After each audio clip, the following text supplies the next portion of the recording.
Okay, welcome to the regular council meeting. Date is Tuesday, February the 17th. The time is 7 p.m. With that, I'll call the meeting to order. And second item is the adoption of the agenda. Do we have a motion to adopt the agenda? Okay. Moved by Councillor Bowden, second by Councillor Abbott. Any amendments, changes? Councillor Broughton? Could we do a brief vote at the end, just to update on the Botany Creek? Any items, these 2 or 3 items, I think we could, just very, very briefly. Okay. Any other items? No, okay. Just before we get going, do we have a roll call? I see all the councillors, but Councillor Cunliffe here. Is Councillor Cunliffe online? Yeah, she's online. Okay. Present. All right. With that, all in favor with the amendment, adding closed portion at the end? Maybe G legal, yes. Okay. So what are we going to close to discuss? Botany Creek? Botany Creek, yeah. Just a brief update, requesting an update. Okay. Okay, I'd CEO? like to add, what would the session, or the class be for personnel, I think it is? Personnel, yeah. Personnel as well. Okay. Yeah. That's D, I think. I recall from the- Okay, yeah. any amendments, changes? Yeah, I thought we were going to stop doing these last minute ads. Has the CEO got something to add on Well, Botany Creek? before we do that, we were gonna stop putting on table items too, and I know those have cropped up repeatedly. And I think Botany Creek, as Councillor Broughton has brought to the table many times, is a subject that we should not shy away from addressing. So No one's I would going be to, supportive of that. no one's going to shy away from addressing it. My question was, does the CEO have an update for us, or who's updating us on Botany Creek? It's in close, so it'll be questions regarding Botany Creek. If the CAO wants to, did you want to add Botany Creek to the open portion as well? All I'm asking is, do we have some new information and an update? That's what I'm asking.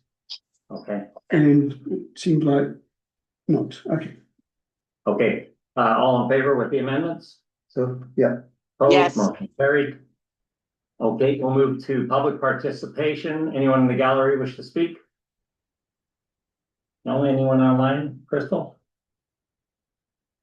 No. No, okay, we'll go right to delegations, and we have Peter Schultz online, and he'll address the rail corridor. Hello, Peter. Hi, Peter. hey, Peter. Hello, thank you, Your Worship. Hello, councillors, and thank you for the time to present on the project and initial findings and where the village of Lions Bay could be of assistance or have further interest. I have a PowerPoint which I will share with you. It's been running generally 8 to 9 minutes. I will speak relatively quickly and I'll avoid going to my monologue mode. I've sent a request for screen sharing. There I have it. That was quick. You ask him to speak louder, Crystal can't return. Peter, if you don't mind speaking just a little bit louder, we're having trouble hearing you in the council chambers. You've got the volume right up. Okay. What if I move what happens if I move the computer closer to my face? That better? That's better. Okay. All right. The project that I'm working on with an associate is facilitating the transition of the Prince George North Vancouver Railway from Class 1 management to something else. The bit on who I am, I have a master's in arts from Community and Regional Planning 2003 from University of British Columbia. I'm a certified transportation planner and a certified town and regional planner. I was raised partly in Deca Lake, but as you know, went to school in Vancouver, raised in Mission for the most part. My associate is Dean Doki. He's focusing on the First Nations aspects of the project, and we're basically debriefing every day, but working relatively independently. I'm focusing on non-First Nations aspects. The key points of this project is that the Canadian National Railway has applied to shut down Squamish to 100 Mile House portion of the track, and July 2026 is a key date. There are several scenarios, but one of those scenarios does include track removal after July 2026. Our experience is that once the tracks are gone, they will be gone permanently. Many of the municipalities between North Vancouver and Prince George uh, work together to facilitate transfer to a short haul operator with strong focus on Indigenous reconciliation, and they work together to encourage Northern Development Initiative Trust to fund Cairnstone to that end. The project tasks are to politically de-risk the investment, to coordinate government parties as appropriate, to find funding sources for that may be needed for the transition or track improvement, to seek letters of interest from First Nations for more co-ownership or co-governance of the railway in the future scenarios, and liaise with multiple short line operators as potential investors or operators. Success on this project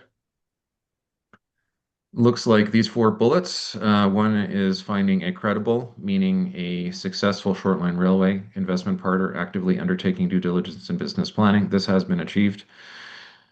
Letter of interest amongst all or most First Nations on their future involvement, ownership, and management. So it's not a commitment to any particular scenario. It's just a statement of interest that they wish to continue exploring co-ownership and co-governance models for the railway. And a common third bullet is developing a common understanding amongst communities and senior governments of the strategic and economic importance of the railway. This meeting is I am basically doing the same presentation or slight variants thereof to every local government on the railway between Lonsdale Quay and downtown Prince George. And this is part of that process. So that's happening now. And basically, common understanding and political will is clear enough that scrapping the railway has ceased to be considered a legitimate scenario under anyone's radar. I'll spend a few minutes on this slide. We're at minute 320 on the presentation. This slide tells a story on this map. Red lines are railways that are currently functioning, and white lines are railways that are no longer functioning. And what the story is that up until approximately the 1980s, it made sense for Canada to have a duopoly of rail companies, Canadian Pacific and Canadian National, with almost all the spur lines and short lines owned by the same two big firms. The reason is that Canada was there are factories and natural resource producers and tourism destinations all over the place. And there's a lot of traffic between big cities, but also between towns and between regions for various aspects of various supply chains.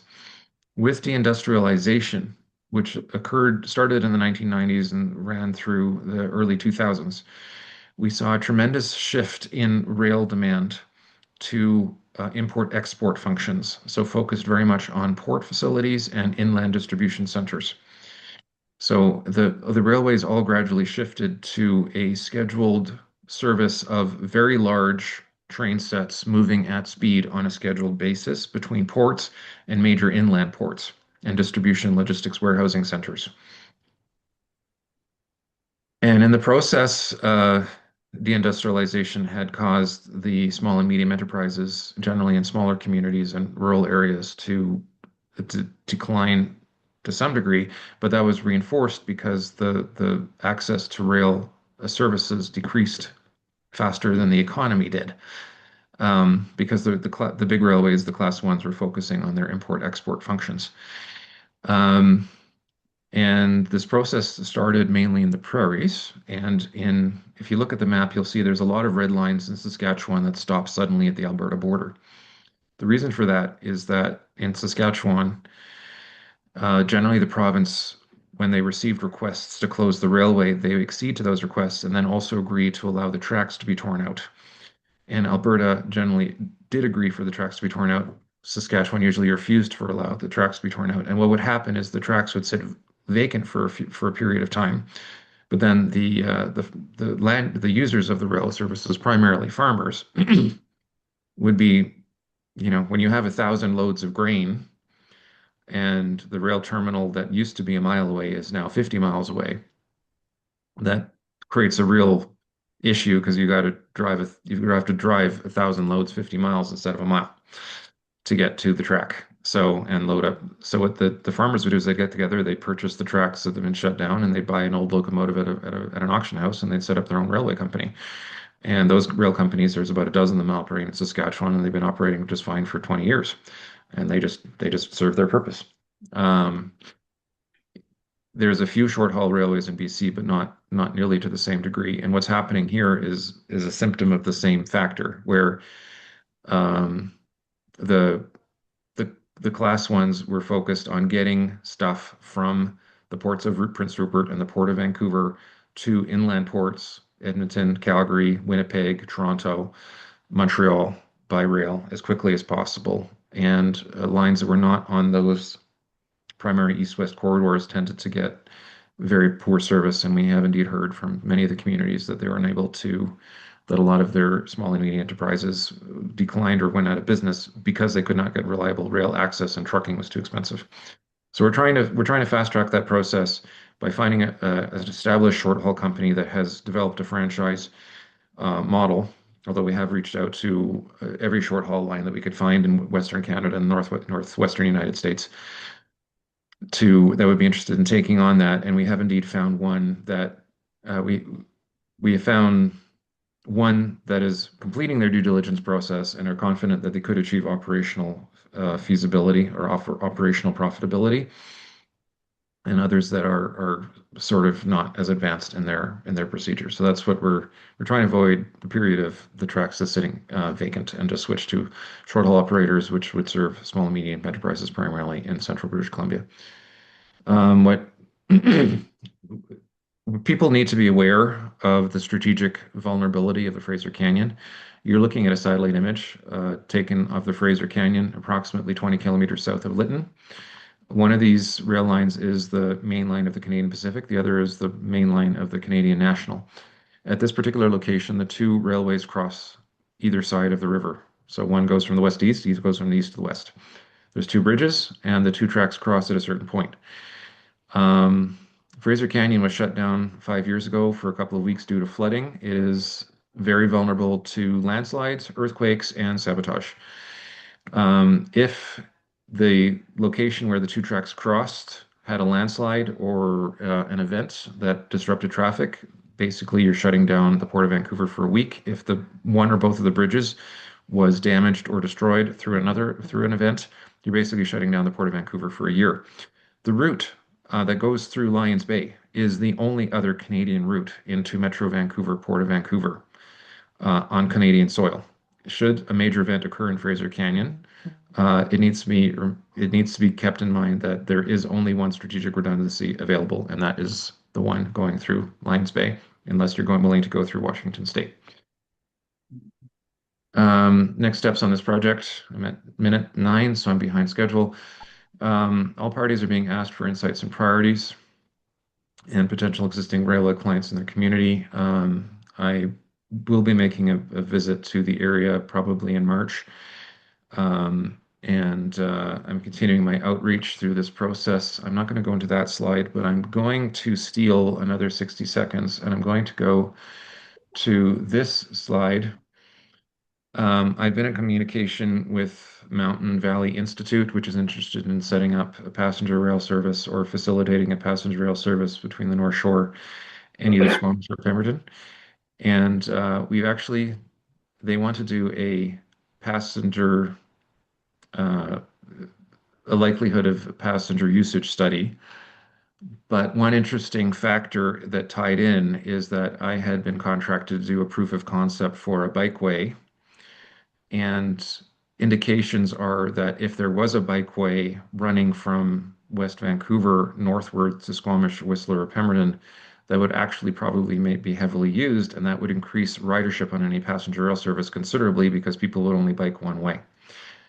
And what we generally found in Lions Bay area is that using the rail right of way in the Lions Bay Horseshoe House Sound area does not pass proof of concept because there is not enough space there, and the cost of constructing the bikeway would be extremely expensive. If you push the bikeway up to 150 to 200 meters above sea level, you end up either going through the upper suburbs of Lions Bay or right above Lions Bay. And although the terrain is steep, you could actually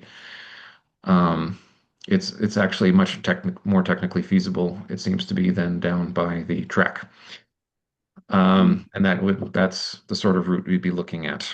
So I would suggest that if Lions Bay at some point does agree to support what MVI is doing, that it be tied to this bikeway study because of the connection between potential 3-day bike trips and passenger services. I'll stop there and well over my allotted timeline.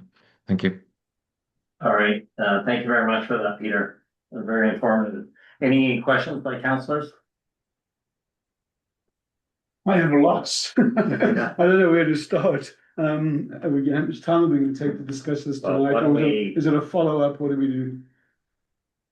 Why don't There has we, been a resolution. why don't we keep it to a couple minutes of questions and then we can do a follow-up, maybe a sidebar follow-up. And that way the meeting will continue on. So go ahead, Councillor Abbott, question. Okay, Peter, so I've got two questions. I'll keep it to two, not the 100 that are in my head. The first one was when this first came up, well, when I first became aware of it at UBCM, we had a meeting with MLA and a few others. There was a fair bit of talk about the potential of commuter rail between Squamish and North Vancouver.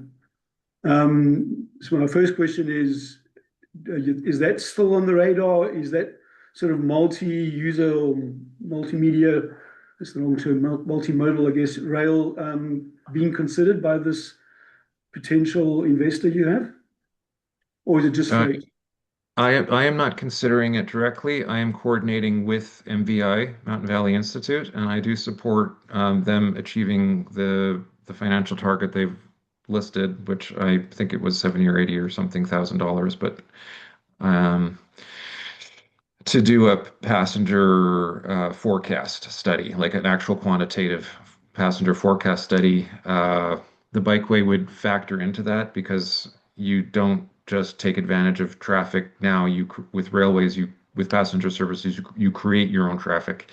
And the other factor is it needs to be tied into value capture options at Porto Cove, Britannia Beach, and Squamish to really capture a larger share of commuter traffic. And I am in direct contact with Rocky Mountaineer. Okay, other councillors, any questions? Well, We'll just go around the table. You have the I had couple- two, so I'll just throw out the other one to discuss it much. The other one was the route through Lions Bay that you showed here. I think there might be better alternate routes to that, to be honest, and it's going through an area, going on a trail that we currently have significant issues with increase in hikers since COVID that we've been battling to work through as a community, just from impacts in the neighbourhood and parking and so on. I know our bike's not going to add parking, it might actually reduce it, but I think there might be a more viable option closer to the highway, in my opinion. But that would be for another time. Okay, Councillor Bowden. I really appreciate the presentation and Jeremy Valeriati brought people together at the UBCM, and also there's been subsequent meetings as well, which have been really helpful in terms of bringing people together. So I think I'm really pleased to see that you've taken on this task. I was pretty impressed in one of the presentations that I attended about the real concern about isolation and in some of the northern communities and the impact that would happen if those railways were lost and those connections were lost. Sort of, if you build it, they will come as us. If you want to get at something, you have to build a way to get there. But if you destroy the pathway to it, it will go, right? You lose it. So I really applaud the work that's happening here, and apparently there is a lot of interest in this sort of the short haul railways to very specific and targeted to what the needs are. So it's not a huge bureaucracy dealing with things. It's actually addressing the local needs, and they can really take advantage of the economics in the local communities. So thank you. Councillor McLaughlin. No questions. Senator. Okay, Councillor Cunliffe, any questions? No, thank you. Very fascinating, and it would be a shame to lose the rail. I know it's incredibly important between Pemberton and Darcy and Seton Portage and Lillooet. So keeping it viable for those communities is very important. Thank you.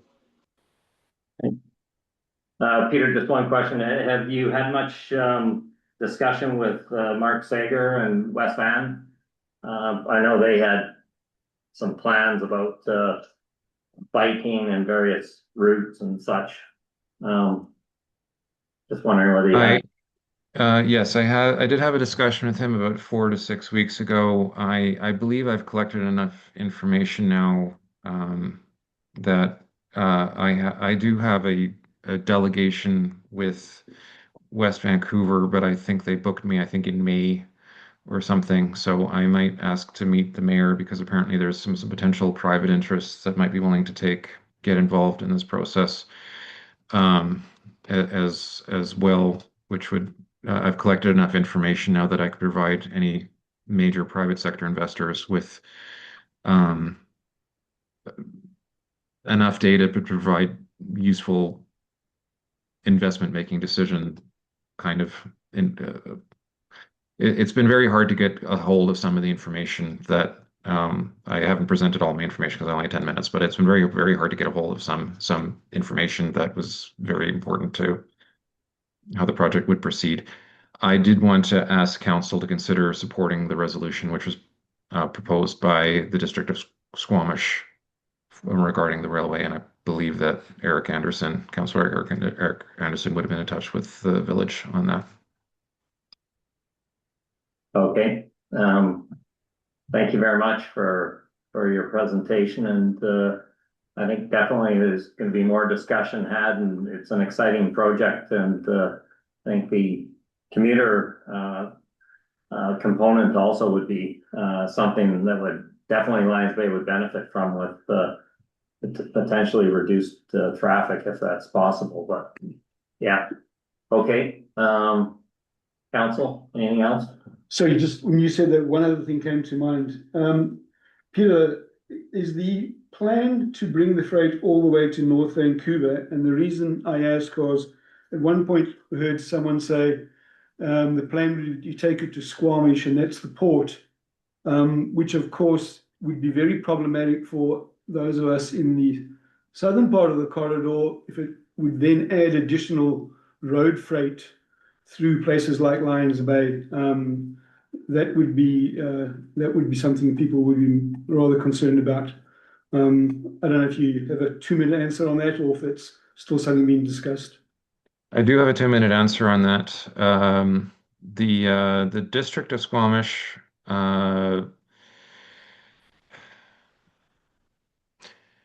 in 100 Mile House, there is a business run by a Swiss statistician investor who wishes to build an inland port at 100 Mile House, which would act to collect and resources gathered in the area in the Caribou and do a truck to train transfer. And the inland port would act as a forward commodity processing and sorting center for the Port of Squamish, the same way that Ashcroft acts as a pre-sorting facility for Roberts Bank. So the intention is that the vast majority that this railway would basically serve as the line that connects the Caribou to its nearest port, which is Squamish, and focused on import exports. In terms of freight between going down Howe Sound, currently the CN uses that track on occasion for transfers between the port facilities and the North Shore and Squamish on occasion. It is not heavily used. As I said earlier in my presentation, there is also a scenario where there is a significant event in the Fraser Canyon, in which case this railway would serve a temporary relief valve for transnational traffic, but that would be temporary in nature while repairs occur in the canyon. So just a question, Peter, in addition to that, if that spur was ending in Squamish, then are you envisioning the tracks being removed from Squamish to Vancouver and North Van, or? It is a non-zero possibility the tracks would be removed. Our experience in all other jurisdictions in Canada is we have not yet had a single experience of tracks being removed and then being replaced. That has not happened in Canada to the best of my knowledge, and I probably would know about it because I know a lot about the network in Canada. So once they're gone, they're gone. Okay. All right, Peter, thanks again. Lots more to discuss, I'm sure, and we'll be available to meet in the future if you'd like to reach out to us. I believe I did request a second follow-up meeting in 6 to 8 weeks, so I'll check with your staff. Thank you. Fabulous. Thank you very much. Thank you. All right. Okay, with that, we'll move to item number 5, the approval of the minutes. And do I have a motion to approve January 26, 2026 minutes? So Moved by moved. Councillor Broughton, second. Second, Councillor Abbott, discussion, changes? I don't. Okay, all in favor? Aye. Opposed? Motion carried. Okay, motion to approve February 3rd, 2026 minutes. So moved. Okay, second. Second, Okay, any amendments, changes? I don't. Okay, I have one minor change, page 11, number 8. This is Councillor McLaughlin's statement to the council. I'd like to remove, I think there's a one statement in there that said all council agreed to that statement. I wasn't in favor. I think there was a portion in there about some sort of threatening comment, and I didn't appreciate that. So I would ask that that be removed, as I definitely would approve that statement. Is that a motion, Mr. Barry? No, that's asking the corporate officer to remove it, as I think it's incorrect. And I can go to that page if you'd like. I have paid, if I may. Mhm. I disagree with your removal of the item, and I propose you should take it to resolution. Okay, What page are we on now? we're on page 11. CEO Blackwell has his hand up. Item number Okay, 8. Mr. Blackwell?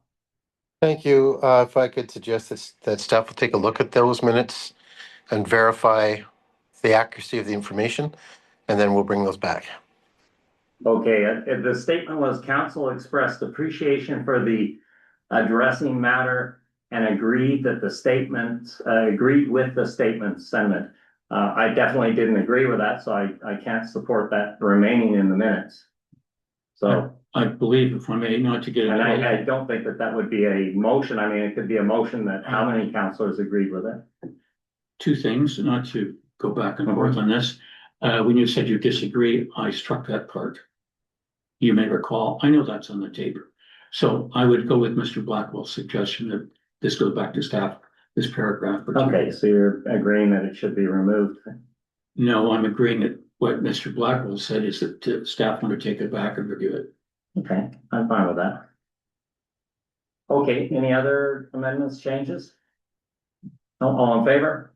Aye. Well, hang on, Yeah. are we approving them now, or staff are going back and correct them? Well, they're gonna go back and look at them. Yeah. Subject to staff going back and looking at them, we're going to approve them or not, or we can defer this if you'd like. Are we gonna bring them back then, once the staff has looked at them?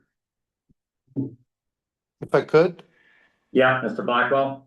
there's no minutes to approve. If staff's being requested to review them, then council doesn't need to review these at this point. Okay. Thank you.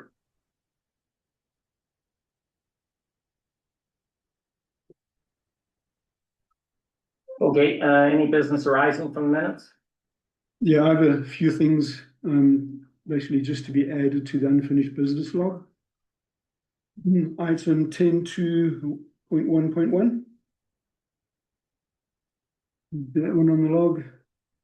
And, Do you mind just stating what that is, just so we, that was the Climate Action Committee resolution, for proposal of an RFP for the municipal fund, fleet electrification study. okay, And then the second one was the resolution on highway noise. Staff review the information and before to make an agreement with Electech noise sensors. That's item 10.2, sorry, 10.2.1.2. Sorry, hang on, 10.3.1. Can we get those two on the log, please? Okay.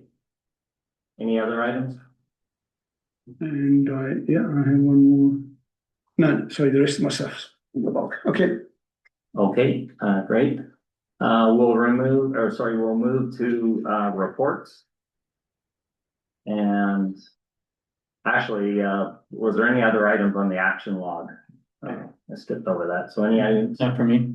No. Yeah, I have one. Okay, Councillor Abbott. Item 369, this was the question that Vincent Reiki brought up about jake brake signage. So now I, like others, maybe have actually taken note of what signage we do have coming into the village. And we do have a noise sign, but seemingly it's obviously not very effective because none of us even remembered that. The noise sign that comes into the village doesn't mention jake brakes. It says something, it says residential area minimize vehicle noise. So my suggestion is, and this would go back to staff, is could we approach Modi, or Moat as they're now called, sorry, and add to the sign, jake brakes prohibited, or maybe even leave the existing sign and put another one below it on the same pole.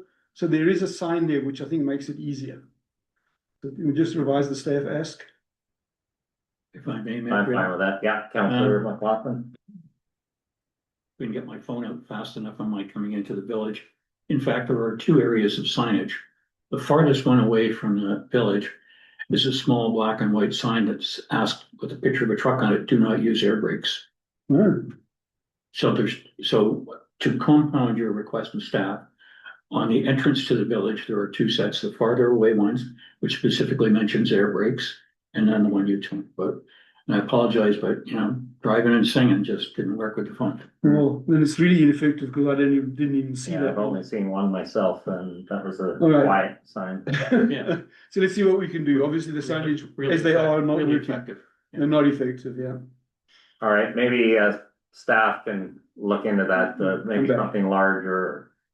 Yeah, 2 signs on each post or something, okay. same message. The same happens on the Brunswick Beach side. All right, with that, we'll move to reports, staff report, alternate means of publication of bylaw number 648, 2026. The recommendation is that alternate means of publication of bylaw number 648, 2026 be granted first, second, and third reading.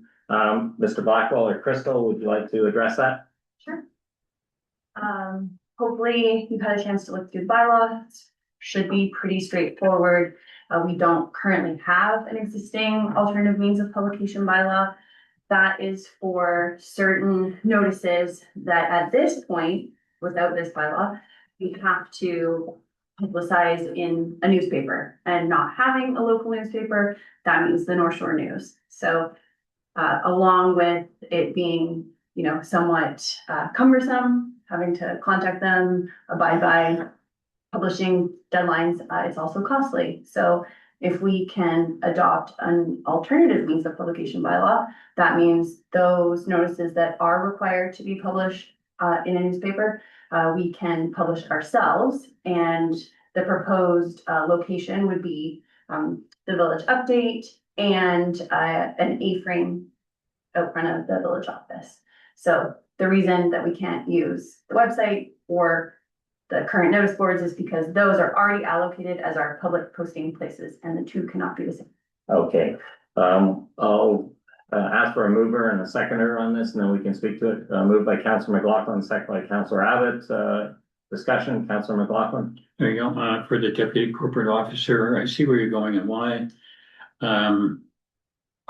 There's also our social media Facebook page, and there is another social media Facebook page that I would guess between the village update and the other social Facebook page, you're going to get as much coverage as you're ever going to get. So is that what you're proposing ultimately? If I may, those are referenced in this bylaw, but as optional. So at this time, in terms of the bylaw, it would just be the sandwich board and the village update.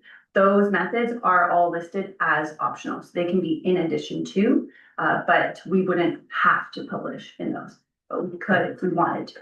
All right, Councilor Broughton. Or you could make a note of those to look on the others, sort of thing. You could use it as a reference, In many ways, potentially. if I may, we currently do that with, the only thing we use Facebook for is we publish the link to the village update. So you can see how they dovetail into each other. Okay, Councilor McLaughlin. Thank you very much, Mayor Barry. I'm aware that there's about 1,000 people on the village update, of which 100 are probably don't live in the village anymore, but nonetheless, we're still getting over 650 hits on average, so it's a powerful medium. I would think the sandwich board for those who are driving, fine. If you happen to be driving that day or a couple of days, and it depends on how complex, how you can squeeze it on a sandwich board, which is going to be damn near impossible unless it says free pizza come at 5. So I think that the social media through as the other option, but knowing that it's there, I'm going to guess that the one I'm thinking, which is the neighbors site, probably attracts another 400, and they would be quite interested. Okay, that's all for me. Thank you. Okay, any other comments, Yeah. Councilor Abbott? Yeah, I have a few thoughts. My first thought is, well, there's two things. So we try to save money and effectiveness of using North Shore News.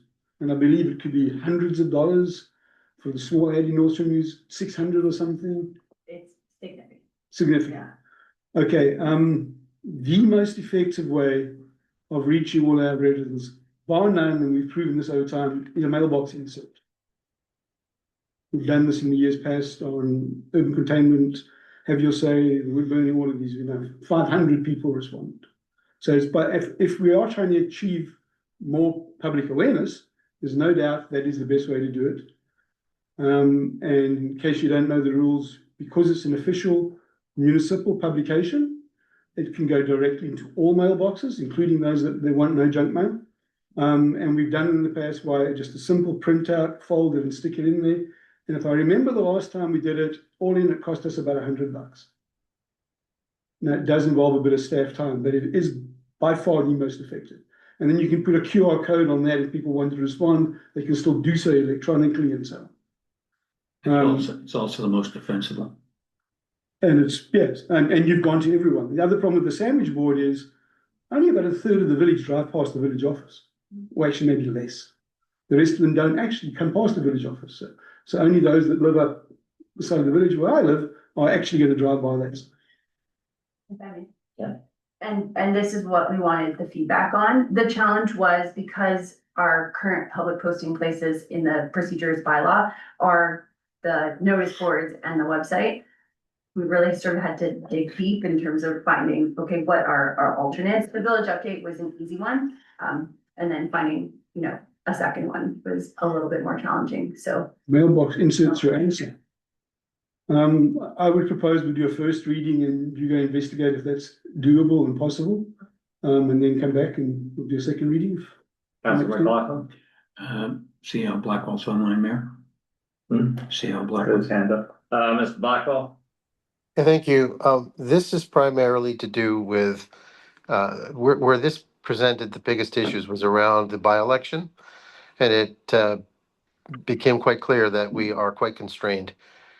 So I hear what council's saying about the notice board. I would share the same views. But this is, just to be clear, the purpose of this is not for standard communications.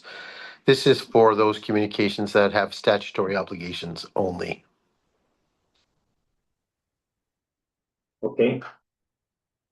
Any other comments? No, okay, all in favor? Do one reading? Okay, Councilor Abbott has put one reading on the table. Any other comments on that? We could change it after 3 readings, though, couldn't we? Mr. Blackwell, can we do 3 readings and then still make some adjustments to this? You can. My recommendation is, because this is pretty boilerplate, my recommendation is give it 2 readings. We will make some adjustments. We'll bring it back for the 3rd. And if there's any tweaking, you can do that at 3rd. And then it'll come forward for final consideration for 4th. Okay, a motion for 2 readings. Okay, moved by Councilor Abbott, second by Councilor Broughton, all in favor? Aye. Yes. Motion Yes. carried. Okay, thanks, Councilor Conlon. All right, 8.1.2 flag display policy. The motion is that the flag display policy attached to this report be adopted. Do we have a mover for that? Moved So by moved. Councillor Bowden, second. One second. Okay, second by Councillor Abbott. Discussion. Councillor Bowden. Sorry, I'm just trying to get that this. It's all very, very standard and there's one point that I was concerned about. And it was whether, I mean, there's all the death of this person and the various people listed here. And I was pleased to see that any additional person or event that council determines should be honored. So I just wanted to make sure, you know, that that was there. But otherwise, I think it's just gives us a good procedure to follow and unfortunately we've had to do that in the last week, so. Okay, any other comments? Did you want me to introduce it, council? Sorry? Did you want me to introduce this? Sure, go ahead, Mr. Blackwell. Okay, thanks. The purpose of this is, as you can tell, it's to formalize our process and procedures around this issue. We don't have any, and so we sort of can be late out of the gate. No one's quite sure who's doing what and when and so forth. So what you have there is a fairly boilerplate municipal policy. It's consistent across a number of municipalities. By and large, I mean, other municipalities with other facilities have other parameters, but what you see in front of you represents the pith and substance with respect to what most municipalities are doing around flag policy. And this will make it easier for everybody to know what to do, when to do it, and how to do it. And it provides, as Councillor Broughton has indicated, the opportunity for how about other scenarios, stuff, other situations that council might want to consider. So it should cover off all aspects of flag raising. Okay, thanks for that. All right, all in favor? Sorry, I've got a few questions. Yes, go ahead, Councillor Abbott. So it says here at the municipal hall and any other village operated location where flags poles are installed, but we only have two. It's here in the beach park, right? Why wouldn't we name both? My first question. If I could? Yeah, Mr. Blackwell. Naming things is dangerous because then it starts locking you in, and then what happens if council decides to erect or staff decides to erect flagpoles somewhere else? So it's best just to sort of be general, saying wherever we have them, this is going to be our approach. So we have, for instance, flags on the fire hall. So rather than having a running list of all of the locations, it's just easier to say with regard to any municipal facility or location. Keep it simple. Okay, or Councillor Abbott, any other questions? Sure, yeah, I had another question. So in the section which says when they will be flown at half-mast, it speaks about royal family member, Governor General, Prime Minister, or former holders of those offices. And then it's got two more bullets, which are Lieutenant Governor, Premier of BC, Member of Parliament for our area. And then it says current mayor, former mayor, current councillor, former councillor of Lions Bay. So the middle two are only the current ones and not the formers. Is that the intention? So the Lieutenant Governor, it's only the current one? Or is that just some sort of language that needs to be corrected here? Because the way it reads, Lieutenant Governor, the Premier, and the MLA, it's only the current one, and for everyone else, it's former holders. If I could, Blackwell. thank you. That's taken from that standard template. Personally, you have an escape clause which says anybody else. My concern, even providing that list there, although it does provide some scope, which is helpful, at some point, it begs the question, how long does the list have to get? And how many pages does the policy become? Because we're trying to list off every person. So, it's where I'm going with this is it's hard to sort of, I can't tell you what the genesis of this is from, other than most of this comes from the government of Canada and their flag lowering parameters. I can't think of the word. So there's nothing new here. Why it's worded that way, Councillor Abbott? It's a good question. I really don't know. But as I say, it's sort of stolen from other municipalities. If anything did become an issue, of course, council always has the latitude, and I believe I included in there or council or the CAO. For instance, if council can't be reached for whatever reason, the CAO can make that decision, but it's not exclusive. Okay, I wasn't, Councillor- so to be clear, I wasn't suggesting adding any more names. I just thought the all former holders should be after each one of those bullets, not just the first one and the fourth one. Maybe you could just take it away and find out if that was maybe someone just lost something in a reprint or something, or put a comment in the wrong place or whatever. You bet. Happy to do so. Yeah, that's a good point. It's hard to know. Well, I'll look into it more. Okay, any other councillors? No, all in favor? Yes. Opposed, motion carried, thank you. Okay, we'll move to the item 8.2.1 Climate Action Committee, that is natural asset inventory and draft request for proposal. And the motion is that council support in principle the need to create a natural asset inventory as the first step in developing a strategy and management plan to use natural and infrastructure assets. Mr. Rob, did you want to join us? No? No need, okay. I'll call him if I need him. I'll just introduce what All happened right, since. Councillor Abbott. Call him John if I need to, or correct me if I get it wrong. So just, this should really have been on the last agenda after the committee of the whole meeting. It just fell away. We haven't changed anything. There's no change in the recommendation or resolution. In good faith, John has, and well, mainly John, has continued to work and also come up with a sort of draft RFP based on what other municipalities have done, just to ease a bit of staff time and help them out, which they can either use or not. But the actual the actual resolution that we got here is the one that came from the committee that we all discussed at the committee of the whole. I have no intention of re-discussing that or remotivating for it, but we can if anyone's got questions. Okay, we have a mover for that. I'll Moved move by it. Councillor Abbott, second by Councillor McLaughlin. Further discussion? No discussion? Okay, all in favor? Yes. Opposed? Motion carried. Okay, we'll move to request for budget allocation, bearer cards, 8.3.1. Report by Councillor McLaughlin, proposing a specific budgetary allocation to finance the cost of the proposed bearer cards for solid waste management. Councillor McLaughlin? I'll put that forward if I can have a second, and Mayor, if you let me speak first. Mm-hmm. You have a seconder? We have a second?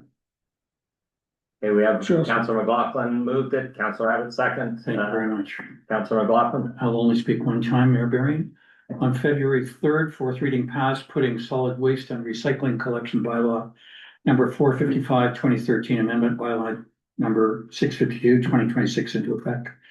Substantially, the bylaw provides the opportunity for residents, if they choose, to move from the currently in use green waste garbage cans to a village branded bear-proof approved model. This facilitates the cans being placed on the street before the designated pickup time. As an incentive to movement to the bear-proof approved model, the village will provide up to $47,000 to fund the transition, which funding will be on a first-come, first-served basis to be repaid over 5 years with no interest charged. Council is requested to approve the $47,000 budget allocation on the terms noted, and that when the bylaw changes are released in the village update, the financing option will be made available. As a matter of note, given that the amendments to the garbage bylaw have now been duly adopted by council, no further discussion on this matter is anticipated, consistent with the provisions and the intent of the council procedure bylaw governing reconsideration. Accordingly, it is expected the merits of the bylaw will not be further debated by council. Back to the request. The background comments are self-explanatory. I would draw attention in this section to the penultimate paragraph that the concept of using the village's balance sheet to assist residents in funding is not unusual. Mayor and council last term facilitated financing a 928,000 shortfall in capital cost to upgrade the Kelvin Grove sewer treatment plant. It was repaid over a 10-year period on a parcel tax. I'd like to close by saying that the Bear Smart Committee would prefer residents put curbside items out at their designated times, regardless of what containers are put out. For those simply unable to do so, the approved Bear Can is an option. Others may simply wish to make an upgrade from what they are currently using. The resolution is an incentive for those who wish to make an upgrade. On the surface, a $47,000 budget allocation is misleading. It is used as it represents a large number of cans, which repayment in effect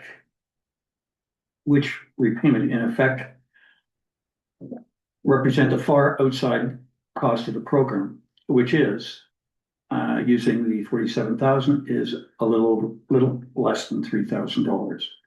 My recommendation is approval of the budget allocation requested. Thank you. Okay, any comments? Raise your hand. Councilor Abbott. I'll go first. So thank Councillor McLaughlin for bringing up that part again about what the Bear Smart Committee was hoping to do. This is not a Bear Smart Committee initiative. I wouldn't say quite the contrary is maybe not the right word, but it is the goal of the Bear Smart Committee was to find a plan that kept the time that the bins are at the curbside to a minimum. The concern with this plan is twofold. It adds costs to the village, although as we pointed out, they're relatively small, only $3,000, not 47. But concern is we do not want to encourage people to put their bins out earlier just because they've got a bear resistant bin, because bears can inevitably get to these bins. We have pictures of the ones that used to be outside the office that a bear took off to the forest behind here and eventually tore apart. The best solution is still to minimize the amount of time they're at the curb. So for that reason, the Bear Smart Committee is not supportive of this in its entirety. We understand if it's just a commercial aspect, that's fine, and someone's trying to ease commercial aspect for residents that cannot afford a bin potentially. Obviously, you're objecting to that, but we just want to make sure that we understand we're not trying to encourage more and more people to put their bins out earlier, which we've come up with a mechanism to allow those who absolutely cannot comply to be able to do so, but we're not looking forward to encouraging more people to do so. Please, whether you got this bin or not, if you can comply, still put it out at 9 or 10 o'clock or whatever time your time is. Okay, any other comments? Councilor Broughton? I think it's premature to allocate the funding, although I fully support the concept of assisting and really bringing residents on board. I raised a number of issues which have not yet been addressed. I was attempting actually to table the previous motion, but that was interrupted and ultimately overridden at the last meeting, but that's water under the bridge at this point. But I'm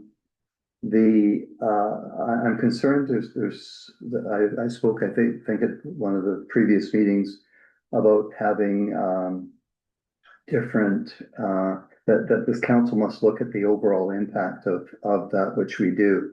And we're talking about aging in place, we're talking about age friendly, and there have been concerns raised regarding how difficult these may be to handle. There's also I have not seen any information regarding a settlement proposal consistent with the Ombudsman's normal requirements. So for that reason, I believe that this is a good concept in terms of making serving the village in terms of getting the cans out there. But I think we're a bit early. So I would either see tabling this matter or voting it down at this point and then bringing it back once these other issues have been addressed. Is that a motion to table? I will make a motion to table. I think that would be appropriate at this Do we have a point. second? All right, I'll second that, discussion. Can I speak to the original motion? We've got a new motion on the table. Mr. Blackwell's up too, Mayor. Yeah. Mr. Blackwell? Thank you. Just to advise council, these these bear resistant cans are going to happen anyway. We're required to facilitate more access to this utility, which is garbage or refuse collection. So staff is going to be moving ahead with it one way or the other. So the decision is not for council, is not whether or not you want bear-proof cans. That ship has sailed. They're coming. The question for council is, do you want to consider an incentive to assist people, or do you want them to pay out of their pocket? It doesn't make any difference to staff in terms of the logistics. The cans are coming, as I said. The question before you is whether you want to provide assistance or not. If I could just speak through the Yeah, chair. Councilor Conlon? Question for the CAO. In other communities where, specific containers are mandatory, is this something that would be tacked onto your utilities typically? You're delivered them and then you're expected to pay for them? Is this an abnormal sort of situation? If I may, Yeah, Mr. Blackwell? thank you. Through you to Councillor Cunliffe. I can't tell you with certainty what all communities do, but I have familiarity with a number of communities that include those costs on the utility fee. Thank In you. other words, there's no incentive whatsoever. Okay, Councillor Abbott? Yeah, I can confirm that. Baseball Committee looked at lots of municipalities, what they do. For example, at Anmore, you have to buy 2 of these, you have to pay for them up front. And if you don't put them out in these, you don't get your garbage collected. So there's no incentive. There typically isn't incentive. Well, to my knowledge, I don't know of one where there is. Fair enough. Mr. Blackwell, how much will we gain from receiving the ombudsperson's final report on settlement that was suggested by Councillor Broughton? Will that give us more information? I think the motion on the table is to table this until that report is received. What's your comments on that? My first comment is if you want to get into any detail whatsoever, you're required. You have an obligation, a statutory obligation to discuss those matters in closed. But generally speaking, I think what is being proposed here is a step forward with regard to dealing with the issues that have been raised around fairness and accessibility. So what do I mean by that? There's a concern that not all people have the same degree of access to the utility, which is garbage collection. The fact that it is segmented into time slots makes it more difficult for some people, less difficult for others. And that's not a fair and what's the word I'm looking for? Equitable and consistent metric for delivering garbage disposal. So the obligation for every municipality, including us, with regard to this, is to facilitate that. This approach, with regard to providing these wildlife-resistant cans, is not perfect. The perfect solution is from a refuse collection and equity perspective, is people put them out anytime they like, prior to some early time. Pick a random number for argument's sake, 6 o'clock in the morning, whatever it is. Everyone can do it, et cetera, et cetera. The inflection point here, of course, is the fact that Lions Bay is a designated Bear Smart community, which complicates that simple solution. So the middle ground is this notion of providing wildlife, making available or facilitating these wildlife resistant containers so that those that need to put out their refuse earlier can do so. Not ideal, but middle ground. Okay. All right, I'll call a question on tabling this, that was put on the table by Councillor Broughton. I would support that in that we haven't received the ombudsperson's report, so all in favor of tabling this until the report is received? Opposed? Opposed? Councillor Cunliffe, in favor or opposed? Opposed? Okay, motion defeated. The original motion, all in favor of supporting this budget allocation? Yes. Approved. Councillor Abbott, I didn't vote. not voting, okay. I'm abstaining for the reasons I explained. All right, opposed? I'm sorry, I was in favor of, I believe, I support the concept. Yeah. I believe it is too early. But in terms of the fact that apparently the will of council is that it's going to go ahead, I support the concept as brought forward by my colleague. Okay, I'm opposed, until we receive that ombudsperson's report. So, Is any motion approved? to approve? Okay, motion approved. Good. All right, next item. Back to the original agenda.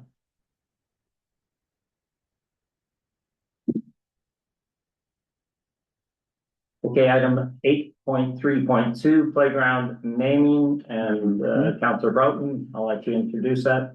Okay, thank you very much. Number of resolutions. There's an it's originally I put this forward as a closed item under the honoring residents clause, and it was determined that that was not really required.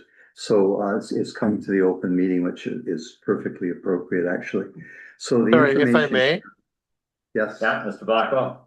just a reminder to council that if the conversation becomes such that council wishes to have or move a portion of the discussion, or even consideration of whether a portion of the discussion is best held in closed, council does retain that opportunity to move into closed briefly and come back out again, if you so choose.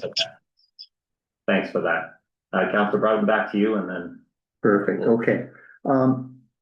Council will recall there was a motion passed in July, which I believe was passed in principle, that the play area in the park be named in honor of Aaron Moore. And at that time, there had not been any kind of substantive discussions with the parents. And so I took the opportunity to do that. And they were very, very pleased to be consulted and in terms of the actual naming, and the name that they are suggesting, it's just quite simply the Aaron Moore Playground. And so the concept here is that the playground will be named for Aaron, and that I'm requesting that sufficient budget be allocated, and I haven't had the opportunity to do any kind of budgeting or whatever, but it will depend on what it is that we're looking to do and the extent to which we're going to construct here. So at this point, it's just a matter, the recommendations are pretty clear. There's a fairly extensive background. There was a fundraiser a number of years ago which raised $27,000, and the concept was to enhance the beach park, and the beach park was something that Aaron truly loved. And so those funds were in part allocated towards improvement of the playground when the entire funding package was put together. That was considered to augment the funds that were already available. And so the playscape that's gone in there is quite extraordinary. Actually, it's going to be lovely.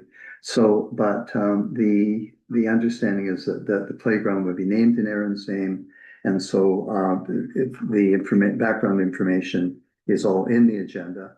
But the recommendations that I'm making here are, first of all, that the council approve the naming of the playground area at the beach park as the Aaron Moore Playground in honor of Aaron Moore.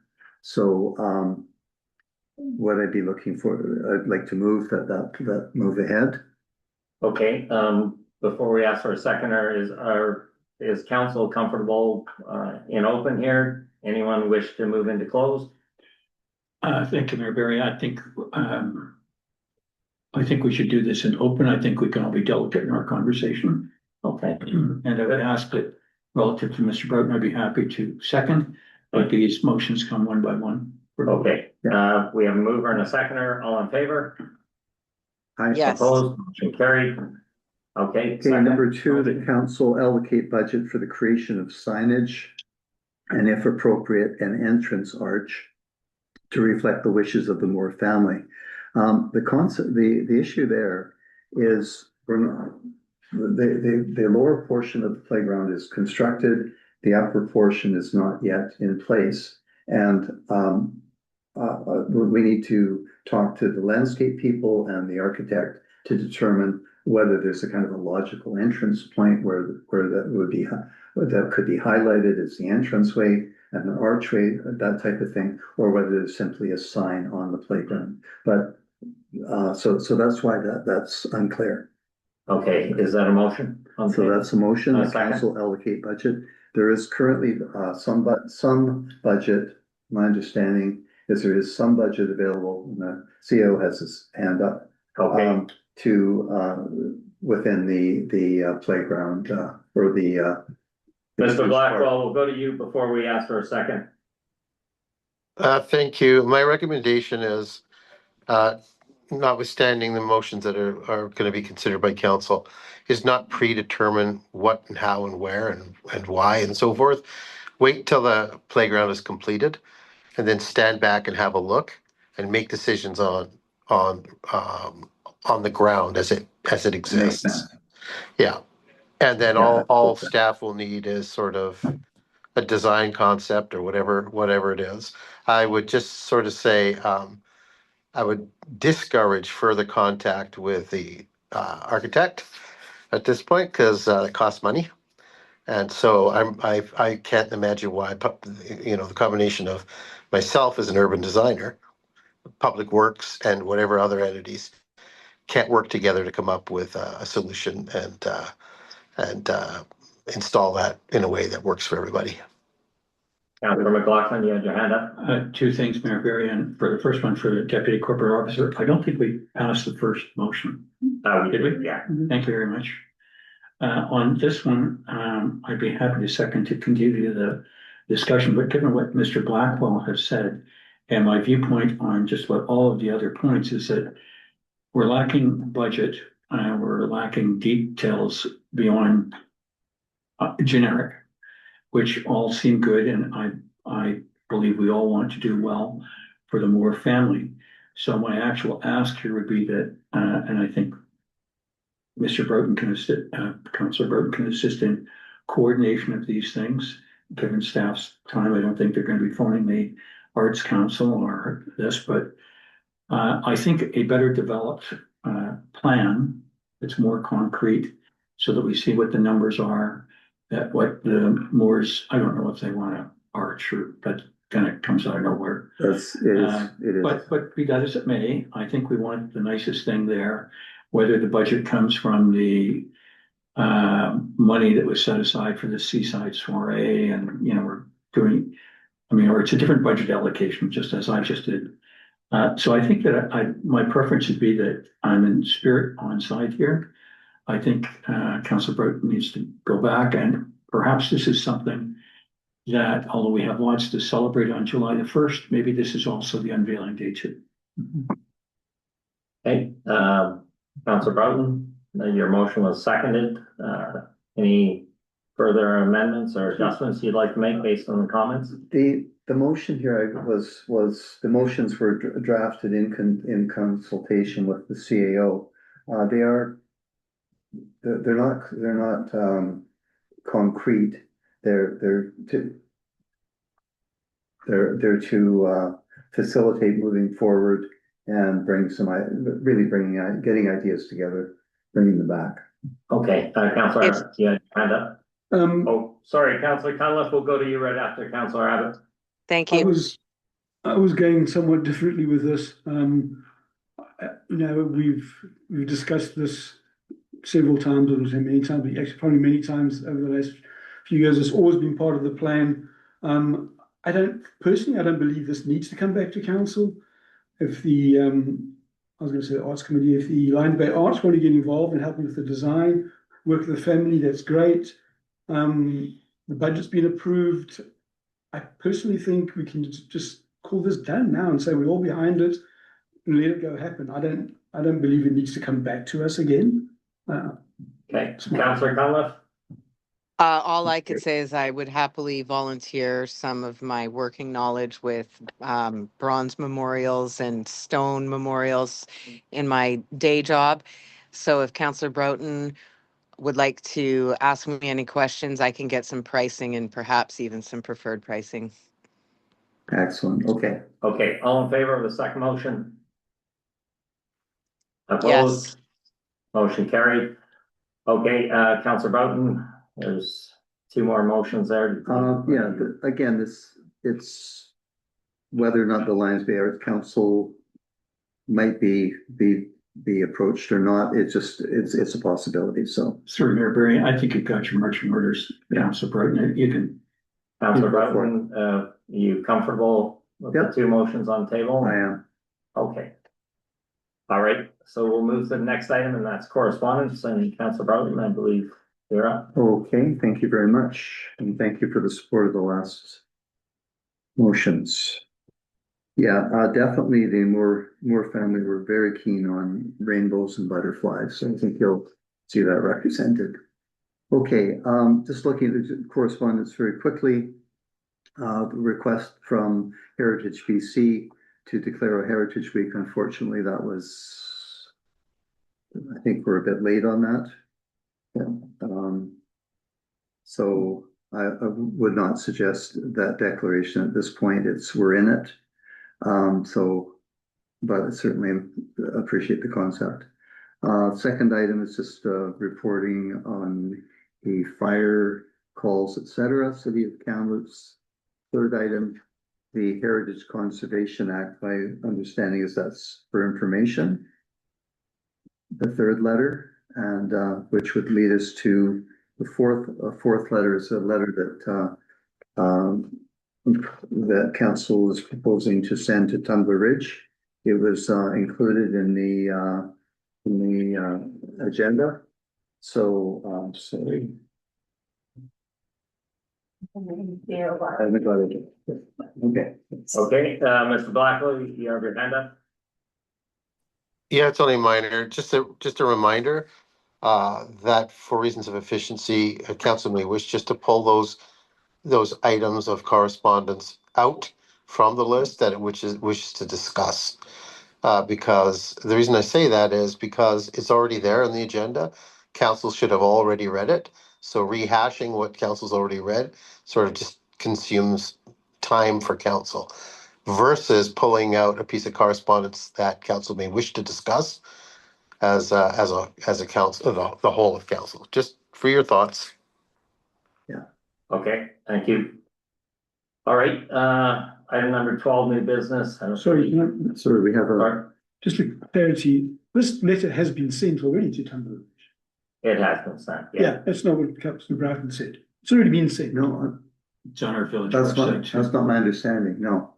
There was a letter sent from the mayor, and it included council to Tumbler Ridge.